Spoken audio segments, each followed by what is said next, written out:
From 13 years of pain to peak performance, military vet's incredible comeback story. What happens when a dedicated military veteran, former athlete, and Spartan racer spends over a decade in undiagnosed pain with his life spiraling out of control? You get a story of true resilience. After losing 90 pounds and rebuilding his life from the ground up, this guest is now thriving more than ever, and he's ready to share exactly how he did it. 22 years of elite military and federal law enforcement experience, certified in mental performance mastery and heroic performance, real life strategies for mental toughness, discipline, and recovery, survived cervical instability, stem cell treatments, and total life chaos. If you're chasing purpose, power, and performance, this episode is one you can't afford to miss. Good evening, and welcome to another episode of the Mindset Master Podcast. I'm your host, Tony Reed, and I'm also the proprietor of the podcast. Now, in today's episode, we have a very special guest, Mr. Kevin Brewer.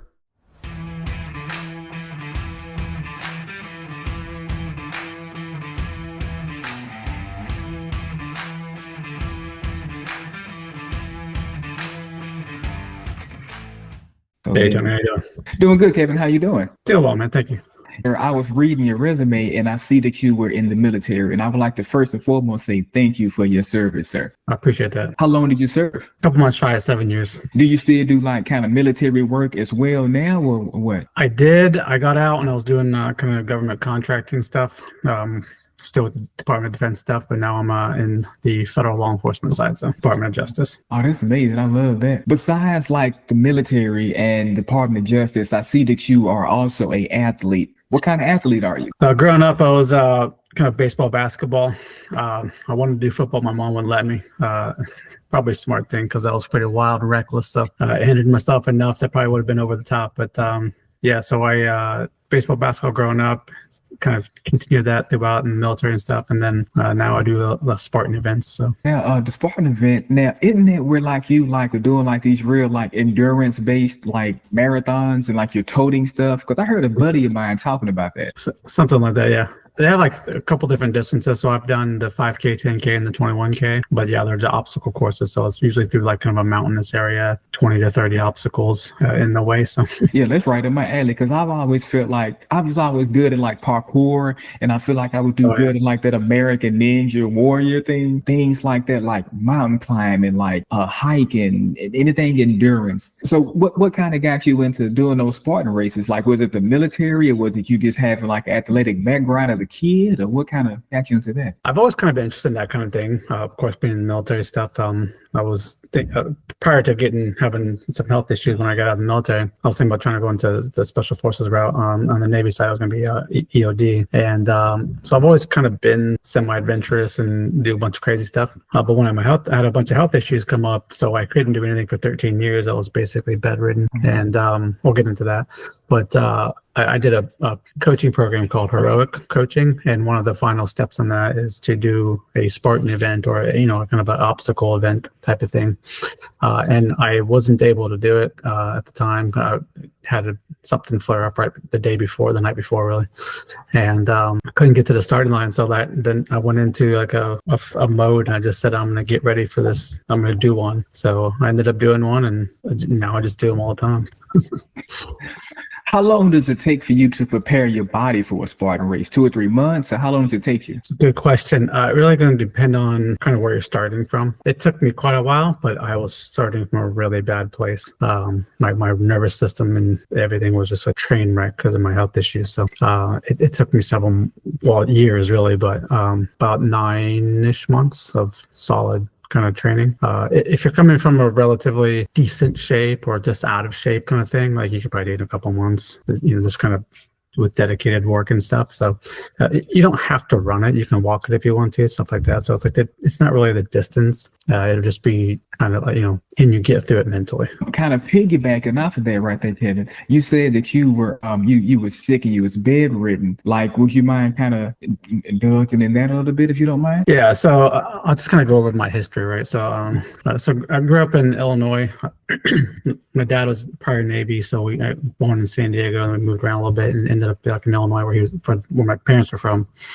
Dad was alcoholic, kind of abusive, stuff like that. So I had a really bad relationship with him growing up. I thought I would never, talk to him again. And eventually, by the time he passed away last year, we had a pretty good relationship. So we kind of, rekindled everything. The way I dealt with all that stuff was really through physical activity and sports and being aggressive and just being a typical boy, right? Like put myself in dangerous situations, did a lot of bike riding and, thought I was like a BMX guy, which I wasn't, but I tried a lot.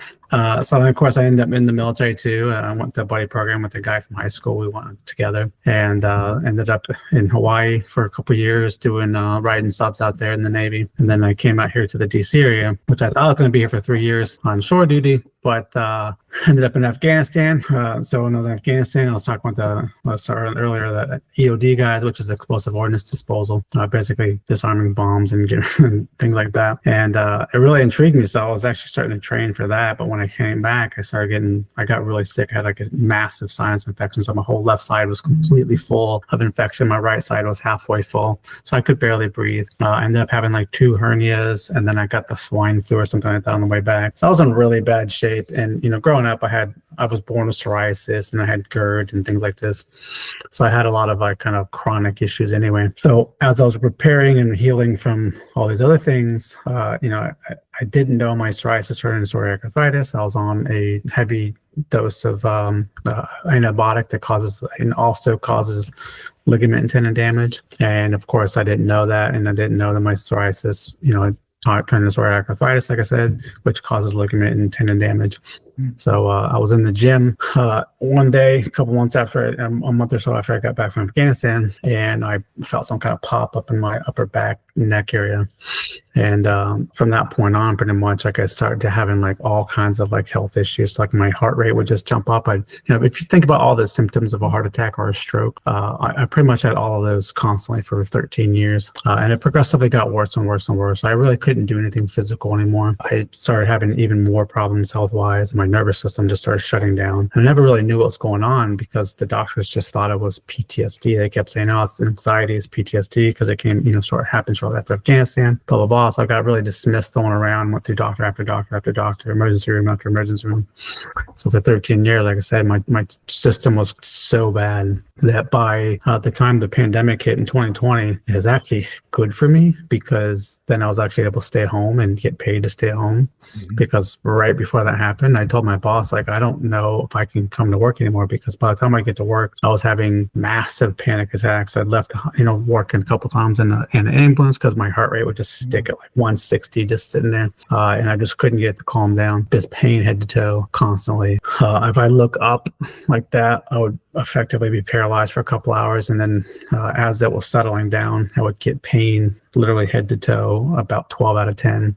It was just unbearable. So I really couldn't go from my couch to my fridge without having all kinds of trouble. Eventually, over that time, I kind of given up, and I was sitting in my closet one day, just having another massive panic attack, and I just said, God, if you let me live through this, because I was like, I'm not going to go to the hospital. I know what they're going to say, and whatever. I'm just going to lay here and die. I was like, God, if you let me live through this, I'll figure it out, and I'll help other people. Yes. So I just started using my skills as an analyst, prior to from the military and everything I've done since, and just started looking through my own MRIs and said, look, I don't know what I'm looking at necessarily, but I can look at my stuff, and then I can look online and see what looks different, and then start asking questions. And I just started doing that using Reddit and Facebook and all those other different places I can talk to different doctors who had no idea who I was, and I just pose these questions. And I was really good about not being married to an idea of what it was. I would just go through different diagnoses and go like, okay, let me find a way to think that it could be. Let me also find ways that it might not be, and then whichever one's stronger, I'll go with that. And when I would get to a prognosis for me that I thought was more viable, I would then go talk to somebody about it and say, hey, this is what I'm kind of thinking. This is why I think this, could we take a look? Just kind of went through this process,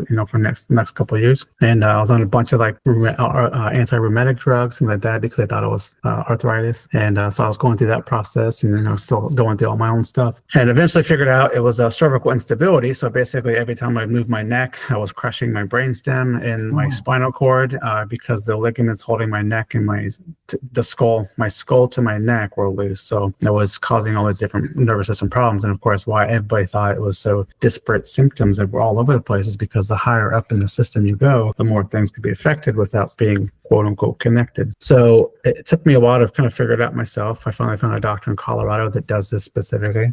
Started doing stem cell therapy to regenerate the ligaments and tendons to strengthen them up, and then eventually started doing physical therapy and things like that. So that was really what I went through to get to this point. During that phase, one of the things that got me to that was the fact that this is why the mindset master, why it fits in here, is because I started thinking I was all over the place mentally, right? Like up and down, all those different things.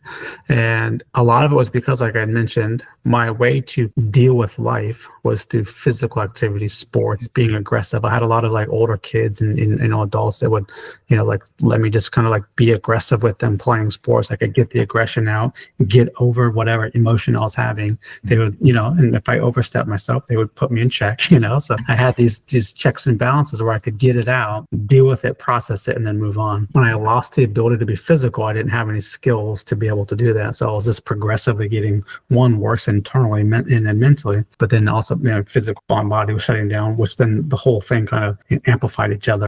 So I ended up coming across guys like Brian Kane, Jocko Willink, doing all this like mental skills stuff. And I really dove into that and the mindset and mental skills, which then eventually led me to the heroic program, which is just, self-development, things like that, which then led me to the Spartan races and stuff. So during this process, I really learned how to use my mind and my mental skills and my mindset to be able to overcome lots of things. So I started with my weight. I was 240 plus pounds by that point because I gained a bunch of weight because I would say I was, not being able to work out, but also I was eating like shit. So I used this to be able to dial in my nutrition. I lost 90 pounds doing just that. I couldn't work out. I realized that, I come to this understanding during this process that weight management is nutrition management. And that's simple as that. You don't have to work out at all to maintain your weight. It's just a matter of what you're consuming. The gym is for muscle management. So then as I started getting healthier, doing all the other stuff, I started being able to rebuild my body physically. But now I have these mental skills where I can overcome and adapt and deal with all the physical stuff and being able to do these Spartan races and things like that. And also overcome the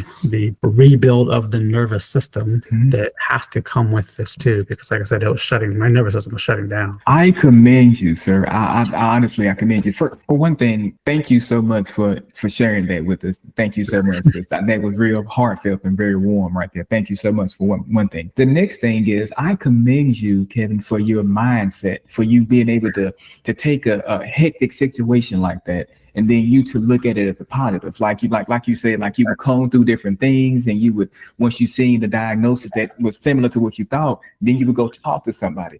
A lot of people, if they were in that situation, they would say, man, this happened to me, I'm done with my life. Oh shit, life is over with. Let me just go do this, and they would convert to doing negative things. You took that negative event that happened to you, and then you made something out of that. And I commend you for that right there, sir. Thank you. Sir. And then a few other things that we have in common here. And you had mentioned about your father. My mother is the reason why I met my wife. I used to my mother was living in a Section 8 style home. And I've always owned my own home due to my grandparents set me up for success when I was, young. And my granddad was like, son, your mama don't have nowhere to go. She lost her Section 8. Why don't you let her stay with you? I said, okay. So I had let my mom stay with me. And then next thing you know, they were selling crack out of my house. So I wound up booting them out. And what wound up happening, they got real upset, Kevin. And then they came back and broke in my house and stole everything from me, like $85,000 worth of stuff. And then I went to the mall every day and I seen this girl looking at me. She was smiling. I wasn't smiling, but I'm like, you know what? She seemed like a nice young lady. I walked in and said something to her, and that's how I wound up meeting my wife. When I was 18, I've always have ridden motorcycles. Grew up adventurous, like you said, doing like guy stuff, popping wheelies and dirt bikes and like stupid shit. And I was on a Suzuki 1000 motorcycle, and me and some fellas, they was a little bit older than me.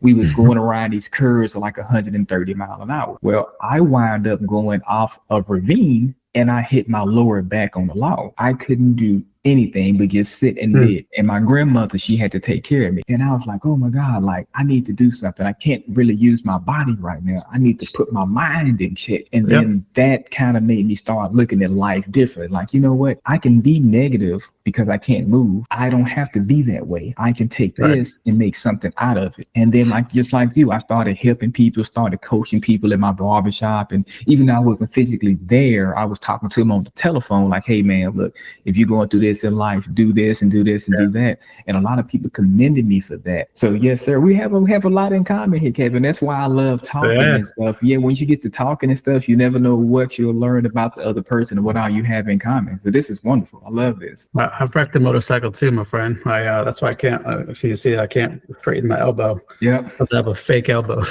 Oh wow. Yeah, and I think with medical stuff too, we're kind of taught that from young child, from childhood. Really, like you hear this, people constantly like concerned about telling anybody what's wrong with them. It's like they want to stand out or not look weak or anything like that. And it's like I think it's selfish to not talk about that stuff because like everybody needs to know.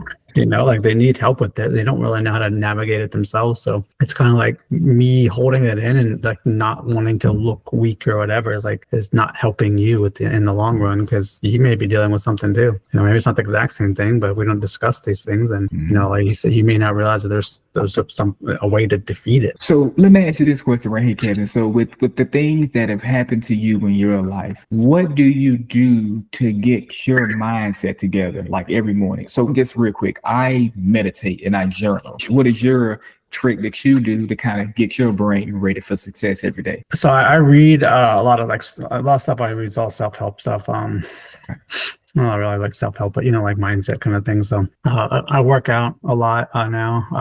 I really just enjoy doing that. But I do a lot of stuff where it's like just quiet time. Like I'll go out in nature. When I drive now, there's no noise. I just go and drive in silence, let my mind and my body just kind of like reset and my nervous system just go, because oftentimes we're overstimulated with all these different inputs and everything. So it's like your mind and your body is not meant to have all that stimulation. So you need time during the day to readjust and reset. So that's when I drive now, I don't care how long it is. Usually it's pretty much just completely in silence. I'm about to drive to New Jersey next weekend. It'll be 5-hour drive for a Spartan weekend, actually. It'll be completely in silence. I won't have anything playing. I just enjoy the road, that's it, so that's kind of a meditative state where it's like, like you're just focused solely on what you're doing. So yeah, that's usually what I do. Just kind of like try to do a lot of things without input. That's like the big thing. So for a long time, I was doing like actual meditations, things like that. I still do that from time to time, especially I'm out like walking around the woods where I'll sit at the creek and just kind of like, do my breath work, things like that. So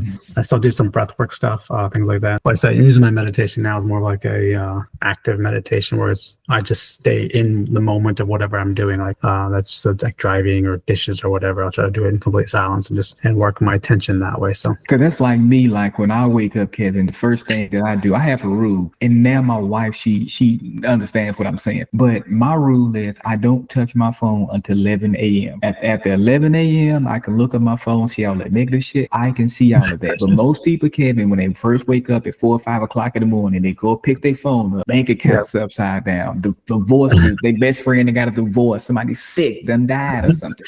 Now their brain is spiraling down that whole day. So my rule is when I wake up at like 6 o'clock in the morning, so I set a 1-hour timer, and then like I meditate for a whole hour. And what I do is like I like give thanks and like give my praise and everything for allowing me to wake up that day. And then as I'm doing that, I'm kind of showering and kind of getting myself together. But when I'm meditating, what I do, Kevin, I kind of like pre-project my day. I'm like, okay, you know what? So today I'm going to have a phenomenal show with Kevin. You know what I'm saying? We're going to talk great topics. We're going to have a lot of viewers.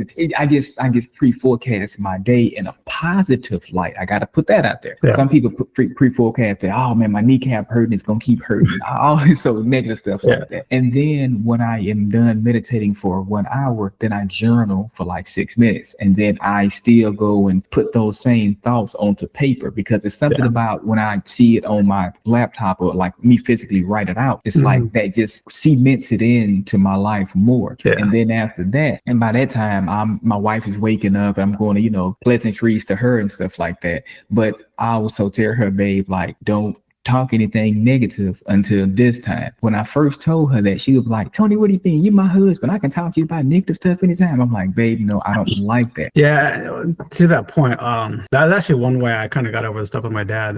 In reality, was like when I left for the Navy, I actually thought, I hate this man, right? Like I thought for sure I hated the guy. And then I started thinking later, I was like, if I actually don't like him that much, then why would I give him that much attention and space in my head, right? Like I just thought, like, what's the point of hating anything or anybody, right? It's like, because then I have to think about them constantly. So if I actually dislike them that much, then just remove them from your brain, right? Like, so I started that, and then I was actually able then to look at this situation and go like, well, he had a horrible father too, and actually was much worse than he was. So he was doing the best he could with the skill he had. So maybe he just wasn't very good at the skill of being a dad, which is fine, right? Like, not we're all doing it for the first time, right? Like, so it's not like it's pre-programmed to know how to do it. And if you had a bad example yourself, then of course you probably So then I started being able to realize that, and I started going into like, well, he does an ass load for his community. He's really big into the veteran space. He does a lot for the community. Like, his funeral was packed. So he's not a bad guy.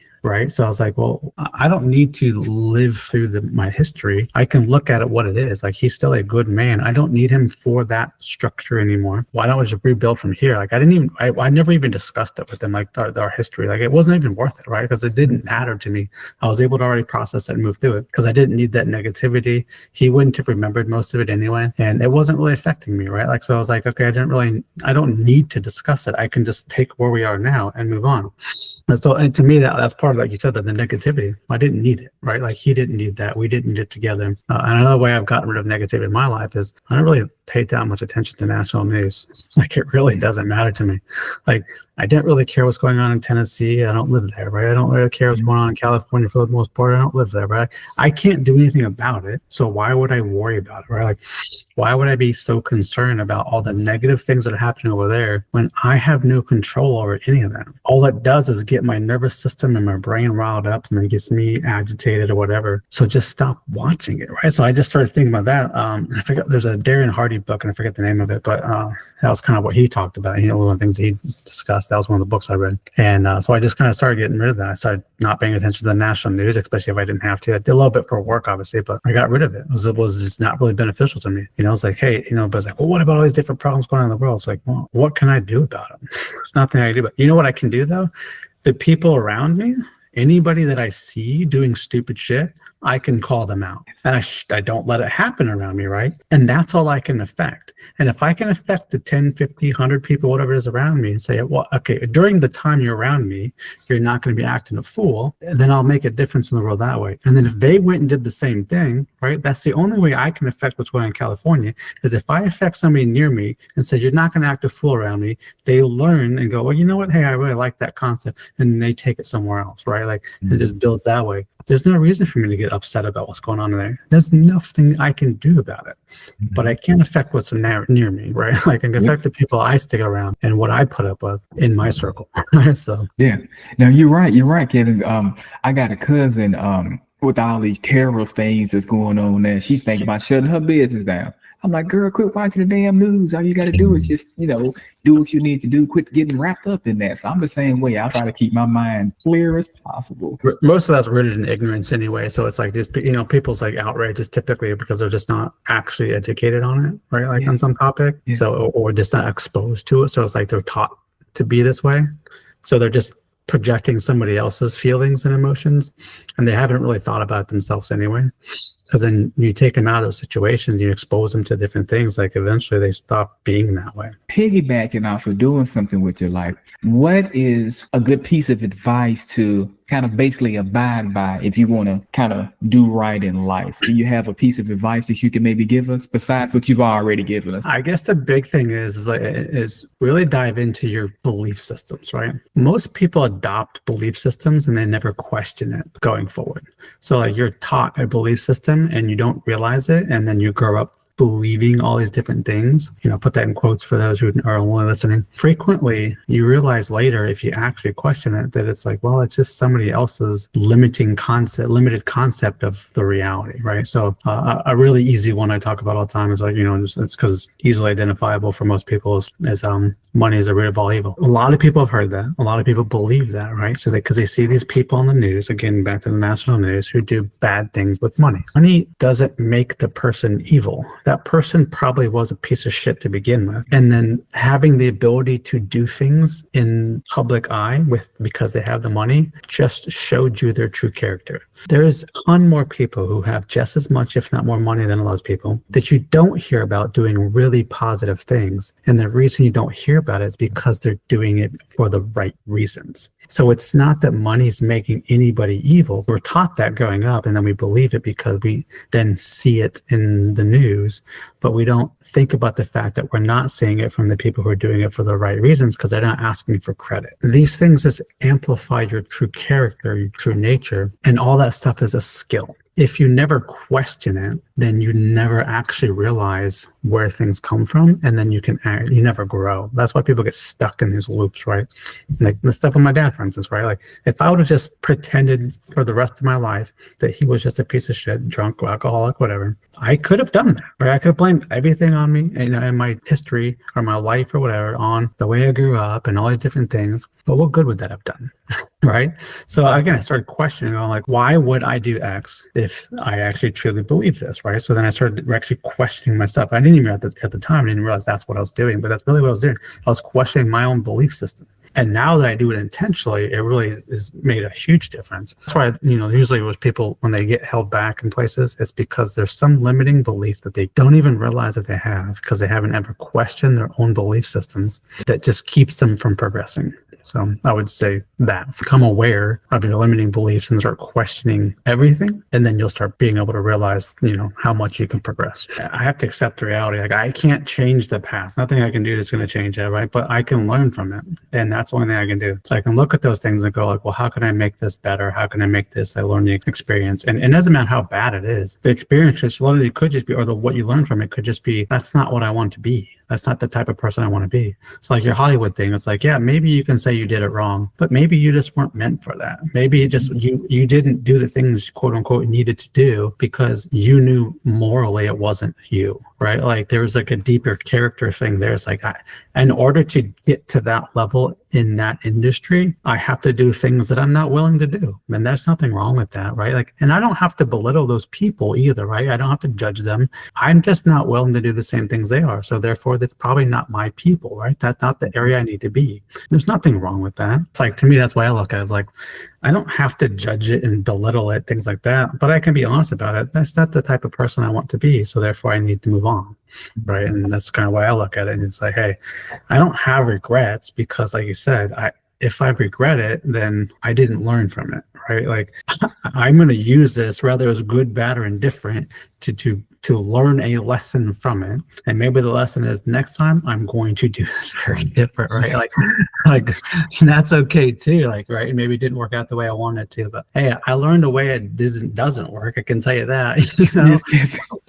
So that's why I kind of look at it too. It's like, like, hey, no matter how bad it gets, like when you're laying in that closet, ready to give up, it's like, well, if I can just wake up one more time, just put one more foot in front of the other, like maybe it's slow, like as I was working back through my stuff, when I started getting the stem cell therapy, I always knew I wanted to do more physical stuff. So one thing I had to do was go, I know that in order to do this, I have to reset my nervous system, which means where I'm at now, everything's going to feel painful because that's the way my body's wired right now. So what I have to do is start looking and go like, okay, well, I'm going to push myself to a certain extent. I started with 200. I was walking 200 meters a day, right? So it's like not very much. Like that's very little. And it'd take me like almost 60 minutes at times, right?